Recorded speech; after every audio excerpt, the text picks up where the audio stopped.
Welcome to the Slop Farm. Enjoy the video. You start by ensuring Apple ID, Face ID, or Touch ID, and at least one card and wallet are ready. This authorizes payments. Once done, open Messages and pick the conversation. You're doing this to access the in-thread payment UI that keeps context and receipts together. Tap the App Store icon next to the text field, then locate and tap the Apple Pay button in the app drawer. This immediately loads the payment sheet, so you can set an amount and proceed without leaving the conversation. Next, you enter the payment amount. Type the precise dollar figure or pick a quick suggestion. This controls what transfers. Then, add a short note if you want a memo. Make sure the correct card and payer are shown because Apple Pay defaults to your primary card.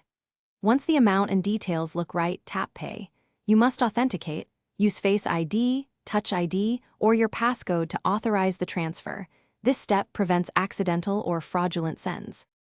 Finally, tap the Send arrow to dispatch the payment. You'll see a transaction bubble appear in the thread and a confirmation in Wallet. You do this so both parties have an immediate receipt and can request or return funds if needed. If the payment doesn't go through, first make sure you're on a stable network and Wallet shows the card as active.